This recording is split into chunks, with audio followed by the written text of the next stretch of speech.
بہت مرتبہ ایسا ہوتا ہے کہ جب ہم کسی مشکل میں ہوتے ہیں تو ہم اللہ تعالیٰ سے وعدہ کرتے ہیں کہ مولا اس مشکل سے نکال دے تو پھر میں یہ کام کروں گا، میرے پاس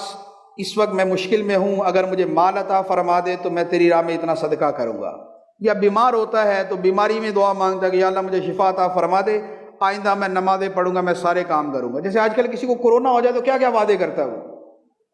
وہ سارے وعدے کر رہا ہوتا ہے کہ یا اللہ اب تو میں بالکل بندہ ہی بن کے رہوں گا، سارے وعدے کرتا ہے۔ لیکن جب اللہ تعالیٰ اس بندے کو اس کی مطلوبہ شے دے دیتا ہے تو اب وہ وعدے کو ایسے بھول جاتا ہے کہ جیسے کبھی کیا ہی نہیں تھا۔ اللہ تعالیٰ اس کے بارے میں قرآن پاک میں فرماتا ہے، ارشاد فرمایا وَمِنْهُمْ مَنْ عَاهَدَ اللَّهَ لَئِنْ آتَانَا مِنْ فَضْلِهِ لَنَصَّدَّقَنَّ وَلَنَكُونَنَّ مِنَ الصَّالِحِينَ۔ فرمایا کہ کچھ لوگ ایسے ہیں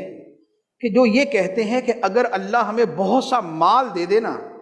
تو ہم اتنا صدقہ کریں گے اور اتنے نیک بن جائیں گے، لَنَصَّدَّقَنَّ بڑا صدقہ کریں گے، وَلَنَكُونَنَّ مِنَ الصَّالِحِينَ اور نیک بن جائیں گے ہم، نمازیں، روزے، طہارت، خیرات، زکوٰۃ، تلاوت، ذکر، اذکار، خوف خدا، ماں باپ کی خدمت، پڑوسیوں سے اچھا سلوک، سارے نیک کام کریں گے۔ لیکن فرمایا کہ پھر کیا ہوا،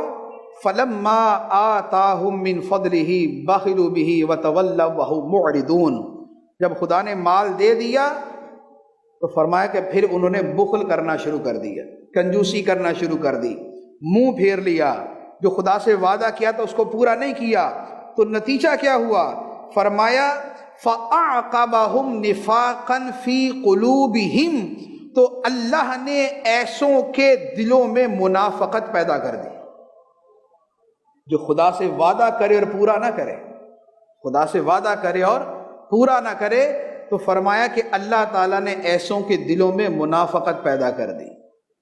اور ہمارے ہاں ہم یہ دیکھتے ہیں کہ بہت سے لوگ بڑی کثرت سے اس طرح کے وعدے، منتیں، مرادیں ساری کرتے ہیں، لیکن اس کے بعد بھول جاتے ہیں، اور پھر ہمارے معاشرے کے اندر ہمیں نظر آتا ہے ظاہر و باطن کا تضاد ہے، خلوت و جلوت کا تضاد ہے، قول و فعل کا تضاد ہے،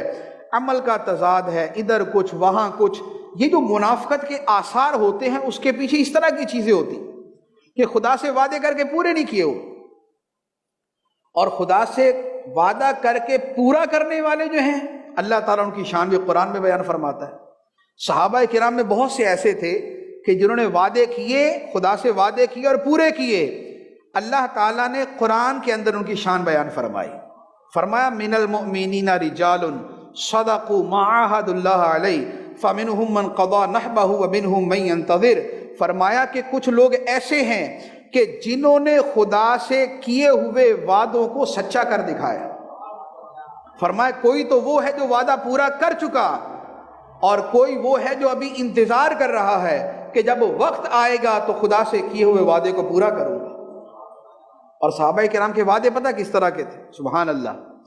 ایک جنگ کے موقع پہ ایک صحابی تھے، غزوہ بدر کے اندر وہ شرکت نہ کر سکے، کسی وجہ سے غزوہ بدر میں شرکت نہ کر سکے، تو انہوں نے کہا کہ اگر کوئی دوبارہ ایسا موقع آیا